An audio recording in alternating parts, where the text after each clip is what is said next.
Hello दोस्तों, नई हिंदी कहानी में आपका स्वागत है। आज की कहानी है पति की पत्नी के लिए दिल छूने वाली कहानी। मेरे पति पेशे से एक इंजीनियर हैं। मैं उनसे उनके शांत स्वभाव के लिए प्यार करती थी और जब मैं उनके चौड़े कंधों पर अपना सिर झुकाती थी तो मुझे गर्मजोशी और अजीब सा सुकून का एहसास होता था। 3 साल प्रेमालाप और अब शादी के 2 साल बीतने के बाद मुझे यह स्वीकार करना होगा कि मैं इससे थक गई हूँ। मेरे पहले उसे प्यार करने के जो भी कारण थे अब वही मेरी सारी बेचैनी के कारण बन गए हैं। मैं एक भावुक महिला हूँ और जब रिश्ते और मेरी भावनाओं की बात आती है तो मैं बेहद संवेदनशील हूँ। मैं रोमांटिक पलों के लिए उसी तरह तरसती हूँ जैसे कैंडी के लिए तरस रही एक छोटी लड़की। मेरे पति मेरे बिल्कुल विपरीत हैं। उनकी संवेदनशीलता की कमी और हमारी शादी में रोमांटिक पलों को लाने में उनकी असमर्थता ने मुझे प्यार के विषय में निराश कर दिया है। एक दिन मैंने आखिरकार उसे अपने मन की बात बताने का फैसला किया कि मुझे तलाक चाहिए और मैंने हिम्मत करके उसे बताया। आखिर क्यों? चौंकते हुए उसने पूछा। मैं थक गई हूँ। दुनिया में हर चीज का कोई कारण नहीं होता है, मैंने कहा। वह पूरी रात चुप रहा, हर समय हाथ में एक जलती हुई सिगरेट लिए गहरे विचारों में डूबा रहा। इससे मेरी निराशा की भावना और बढ़ती गई, क्योंकि मैं ऐसे आदमी को देख रही थी जो अपनी दुर्दशा को व्यक्त भी नहीं कर पा रहा था। भला मैं उससे और क्या उम्मीद कर सकती थी। और अंत में उसने मुझसे पूछा, मैं तुम्हारा मन बदलने के लिए क्या कर सकता हूँ? किसी ने सच ही कहा है कि किसी के व्यक्तित्व को बदलना मुश्किल है।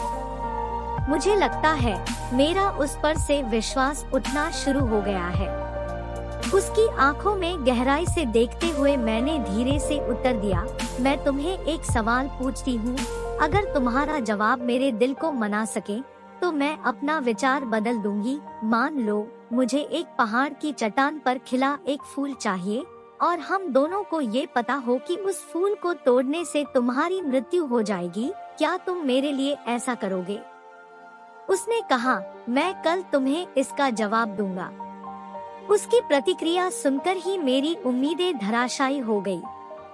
मैं अगली सुबह उठी तो पाया कि वह चला गया था और सामने के दरवाजे के पास खाने की मेज पर दूध के गिलास के नीचे उसकी खुरदरी लिखावट के साथ कागज का एक टुकड़ा पड़ा था जो पढ़े जाने पर ये बातें बयां करता था। पति की पत्नी के लिए दिल छूने वाली चिट्ठी। प्रिय, मैं तुम्हारे लिए वह फूल नहीं तोड़ूंगा, लेकिन अगर तुम चाहो तो मैं तुम्हें इसके पीछे का कारण जरूर बताना चाहूँगा। यह पहली पंक्ति पढ़ते हैं, मेरे दिल के हजारों टुकड़े हो गए। फिर भी मैंने पढ़ना जारी रखा। जब तुम कंप्यूटर का इस्तेमाल करती हो तो तुम हमेशा सॉफ्टवेयर प्रोग्राम को गड़बड़ कर देती हो। अंत में तुम स्क्रीन के सामने बैठकर रोती हो। मुझे अपनी उंगलियों को जिंदा रखना पड़ेगा ताकि मैं प्रोग्राम को पुनर्स्थापित करके तुम्हारे कीमती आंसू बहने से रोक सकूं। तुम हमेशा घर की चाबियां गुमा देती हो, इसलिए मुझे दरवाजा खोलने के लिए अपने पैरों को जिंदा रखना पड़ेगा ताकि दरवाजा तोड़कर तुम्हें घर के अंदर ले जा सकूं। तुम यात्रा करना पसंद करती हो, लेकिन हमेशा एक नई जगह में अपना रास्ता भूल जाती हो। मुझे तुम्हें रास्ता दिखाने के लिए अपनी आंखें जिंदा रखनी पड़ेगी। तुम्हें हमेशा ऐंठन होती है जब भी तुम्हार पीरियड हर महीने आता है। मुझे अपनी हथेलियों को जिंदा रखना है ताकि मैं तुम्हारी पेट की ऐंठन को शांत कर सकूं। तुम्हें घर के अंदर रहना पसंद है और मुझे पता है कि तुम अंतर्मुखी व्यक्ति हो। तुम्हारी बोरियत को दूर करने के लिए मुझे तुम्हें चुटकुले और कहानियाँ सुनाने के लिए अपने मुंह को जिंदा रखना है।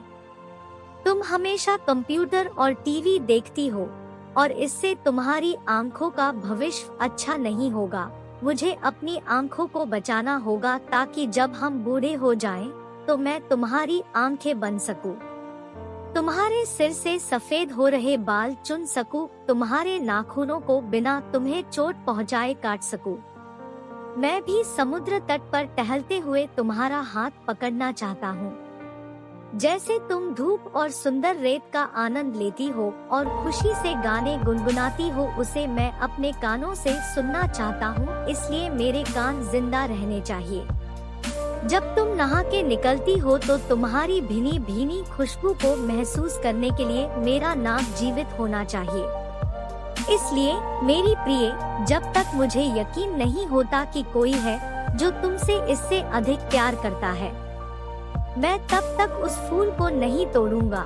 और जिस दिन ऐसा कोई आया जो तुमसे इससे अधिक प्यार करे, मैं खुशी खुशी उस फूल को तोड़ लूंगा।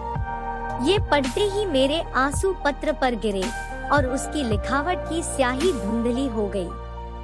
मैंने उसे पढ़ना जारी रखा। अब जब तुमने मेरा उत्तर पूरा पढ़ लिया है, अगर तुम संतुष्ट हो, अगर मैंने तुम्हारे दिल को मना लिया हो, तो कृपया सामने का दरवाजा खोलो, क्योंकि मैं बाहर खड़ा हूँ तुम्हारी पसंदीदा ब्रेड और ताज़ा दूध के साथ। मैं जल्दी से दरवाजा खोलने के लिए दौड़ी और उसके चिंतित चेहरे को अपने हाथों में कसकर पकड़ा और चूम लिया और उसकी बाहों में समा गई। अब मुझे पूरा यकीन हो गया कि कोई भी मुझसे उतना प्यार नहीं करेगा जितना वह करता है, और मैंने फूल को ना ही तोड़ने का फैसला किया। यही जीवन है और प्रेम है। जब कोई प्यार से घिरा होता है तो उत्तेजना की भावना दूर हो जाती है और वह उस सच्चे प्यार को नजरअंदाज कर देता है जो शांति और नीरसता के बीच में होता है। प्यार सभी रूपों में प्रकट होता है, यहाँ तक कि बहुत छोटे और सूक्ष्म रूपों में भी। इसका कभी एक मॉडल नहीं रहा है, यह सबसे नीरस और उबाऊ रूप में भी हो सकता है। फूल और रोमांस प्यार का हिस्सा हो सकते हैं, पर प्यार नहीं।